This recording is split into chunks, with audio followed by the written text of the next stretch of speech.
Good afternoon, I'm Karen Holmes Ward. The newly renovated Huntington Theater reopens with August Wilson's masterpiece, Joe Turner's Come and Gone. The Huntington Theater was originally built in 1925 as America's civic playhouse, the first not-for-profit theater building in the United States. Now it's remodeled and restored for a new era. And joining me here in the studio is actor Maurice Emmanuel Parent and the Huntington Theater's managing director, Michael Maso, who's joining us from Chicago, where he's attending a theater conference. Hi, Michael. How are you today?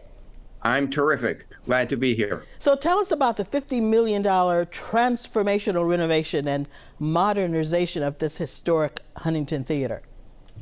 Well, the Huntington entered into this renovation beginning in January of 2021. And we had been planning this for a while, but actually sort of counterintuitively, the COVID crisis, which shut down theaters across the country and, of course, stopped us from performing for over a year, made us realize that we had an opportunity to accelerate the renovation project. And so we did. And this is a really profound transformation. What you're seeing now on screen is the gorgeous interior restoration of the theater itself, the auditorium, what the public will see, which is totally true to the historic architectural drawings and the intent of the architects of this space, but it is also totally modernized. You saw those red seats, which are wider and more comfortable and have more aisle room than ever.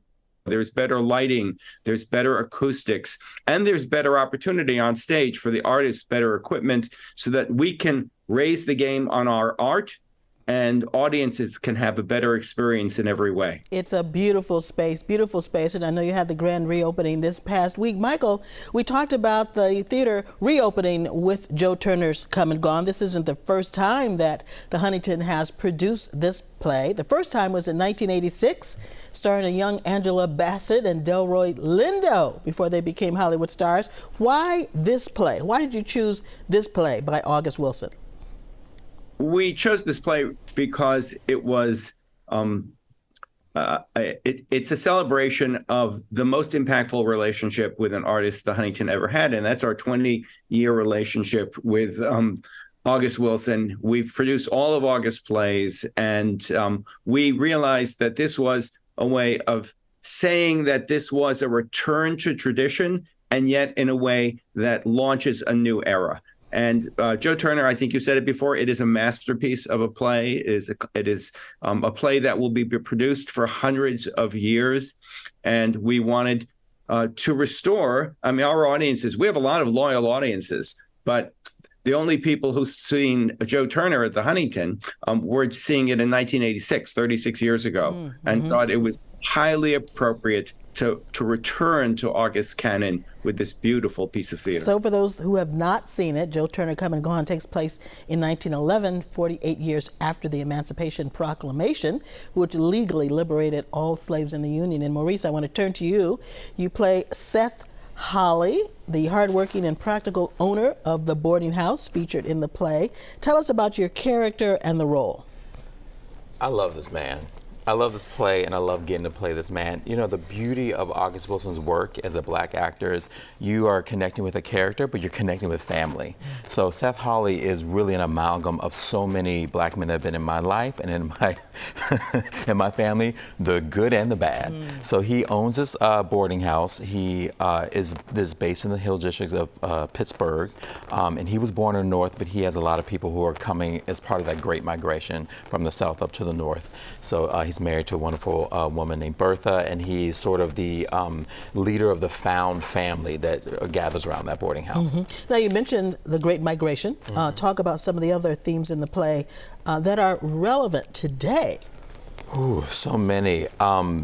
Legacy, history, family, what is passed down from generation to generation of a family, but also culturally, what is passed down generation by generation, what we have learned from the past and how we can take what we learn and through our current life cleanse and move forward to a brighter future. You've played some other Wilson works, right? I actually haven't. This is my Yeah? first time being in August Wilson. What do you like about the script and the way August Wilson paces the language? Oh, Karen, you're getting me excited. All my actor nerdy energy is coming. Yes. Well, I've done a lot of Shakespeare, and they're oftentimes compared, and I see why, because he is very much about rhythm and pattern and the musicality, but it's very much centered in black art form, particularly the blues. He's informed by visual artists like Romare Bearden, and being able to take all that training. I haven't done Wilson, but I see why they're often compared, because the body and the voice, the lyricism to the words, the musicality. It's almost like you're playing jazz with the words, and that's what he wanted to do. He wanted to be able to infuse that with the words. So it really is, because Black culture is American culture, and it's how we all can connect to the words and the rhythms that he evokes. We talk about the stage as art. And Michael, I want to ask you about a very special commission. The theater commissioned the show Art for this production from a Roxbury artist. Tell us about that and the new gallery that we're going to see at the Huntington. There's an extraordinary local visual artist named Equa Holmes, and Equa, when we really think of this as an extraordinary and special moment in time, and we wanted to mark it with gorgeous poster art. And I think you just saw the poster art that we went to Equa Holmes and asked her if she would be interested in linking up to this work. And then it turns out, of course, that we didn't know this, but that I think this is right. Her father was an August Wilson scholar. Wow. And so she was very excited about making that connection. And so in addition to having the cover art produced by Equa, we have, in a newfound space in the building, we've created a small gallery. There it is. Oh, boy, you're good.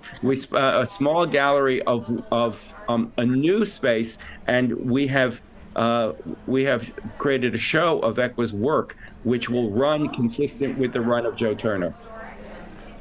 That's fabulous. It's just, the space is just gorgeous. And Michael, part of the modernization was the use of sustainable design. Quickly tell us about that, if you would.